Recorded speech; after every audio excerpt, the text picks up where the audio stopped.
ഉണ്ടെങ്കിൽ ചോദിക്കേണ്ട, നിങ്ങൾ ചോദിച്ചതിനുള്ള ഉത്തരമായിട്ട് ഞാൻ വന്നിട്ടുണ്ട്. അപ്പോൾ എൻ്റെ കുറച്ച് കമൻറ്റ്സ് ഞാൻ കണ്ടിട്ടുണ്ടായിരുന്നു, എങ്ങനെ ഈ ഫേസ് ഭയങ്കര ഗ്ലോയിങ് ആയിട്ടിരിക്കണേ, സ്കിന്ന് നന്നായിട്ട് തിളങ്ങുന്നുണ്ടെന്നൊക്കെ പറഞ്ഞിട്ട്. അപ്പോൾ അതിൻ്റെ വീഡിയോ എടുക്കാൻ വേണ്ടിയിട്ട് ഞാനാണെങ്കിൽ ഗ്ലാസ്സിൽ കുറച്ച് വെള്ളമൊക്കെ ഒഴിച്ചൊന്ന് വൃത്തിയാക്കാൻ നോക്കിയതാണ്. പക്ഷേ പണിപ്പാളി ഗൈസ്.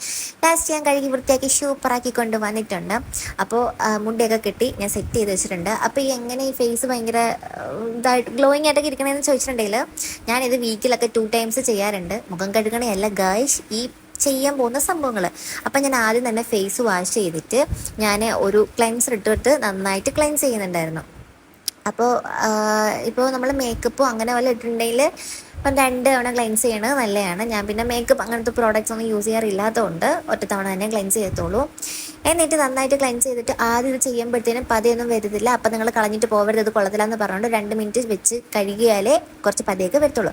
അത് കഴിഞ്ഞ് ഞാൻ സ്ക്രബ് യൂസ് ചെയ്തിട്ട് ഫേസ് നന്നായിട്ട് സ്ക്രബ് ചെയ്ത് കൊടുക്കുന്നുണ്ടായിരുന്നു. ഒരുപാട് ഹാർഷായിട്ട് മുഖത്തിട്ട് വലിക്കരുത്, അത് സ്കിന്നിന് ഭയങ്കര കേടാണ്. അതുകൊണ്ട് ഇട്ട് കൊടുത്തിട്ട് ചെറുതായിട്ട് സോഫ്റ്റായിട്ട് മാത്രമേ നമ്മൾ സ്ക്രബ് യൂസ് ചെയ്യാൻ പാടുള്ളൂ. എന്നിട്ട് കുറേ നേരം കഴിയുമ്പോൾ എൻ്റെ സ്കിന്നാണെങ്കിൽ പെട്ടെന്ന് ചുമക്കും, കാരണം കുറച്ച് സെൻസിറ്റീവ് ആയതുകൊണ്ട് പതുക്കെ തൊട്ടാലും ചുമക്കും ഗൈസ്. അപ്പോൾ ഞാൻ ഫേസ് വാഷ് ആക്കിയില്ല, പകരം കയ്യിൽ വെള്ളം എടുത്തിട്ട് അങ്ങനെ അത് ഒപ്പി കൊടുത്തിട്ടുണ്ടായിരുന്നു. അതിന് ശേഷം കുറച്ച് നേരം ഒന്ന് സ്കിന്നിനെ ഒന്ന് എന്താ ശ്വാസം വിടാൻ സമയം കൊടുത്തതിന് ശേഷം പിന്നെ ഫേസൊക്കെ നന്നായിട്ട് വാഷ് ചെയ്തു. അപ്പോൾ വാഷൊക്കെ ആക്കിയതിന് ശേഷം ഞാനാണെന്നുണ്ടെങ്കിൽ ഇനിയാണ് നമ്മുടെ മെയിൻ പരിപാടിയിലേക്ക് വരുന്നത്. അപ്പം ഞാനാണെങ്കിൽ എന്താ ഇട്ട് കൊടുത്തത്, ഒരു വൈറ്റമിൻ സി പ്ലസ് ഷിയ ഉള്ളൊരു പോസം എന്ന് പറയുന്ന ബ്രാൻഡിൻ്റെ ഒരു മോയ്സ്ചറൈസർ ഇട്ട് നന്നായിട്ട് മസാജ് ചെയ്ത് കൊടുത്തു. കാരണം സ്ക്രബൊക്കെ ചെയ്തതല്ലേ, അപ്പോഴത്തേനും സ്കിന്നിൻ്റെ ഭയങ്കര ഓരോ സീനൊക്കെ ഉണ്ട്. അതൊക്കെ ഉണ്ട്, എന്താണെന്ന് എനിക്കറിയത്തില്ല, അങ്ങനെ കണ്ടെന്നൊക്കെയാണ് പറയുന്നത്. അപ്പോൾ കുറച്ച് നന്നായിട്ട് മസാജൊക്കെ ചെയ്ത് കൊടുത്തതിന് ശേഷം ഞാനാണെങ്കിൽ ഒരു സാലിസിലിക് ആസിഡ് 2% ഉള്ള സാലിസിലിക് ആസിഡ്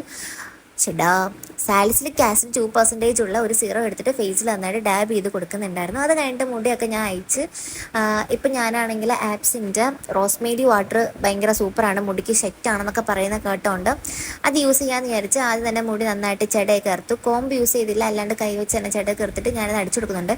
ഇപ്പോൾ കണ്ടിന്യൂസ് ആയിട്ട് ഞാൻ ഒരു 2 days ആയിട്ട് യൂസ് ചെയ്യുന്നുണ്ട്. ഇതിൻ്റെ എങ്ങനെ റിസൾട്ട് ഉണ്ട് എന്നുണ്ടെങ്കിൽ ഞാൻ നിങ്ങളുടെ അടുത്ത് പറയാം ഗായ്സ്.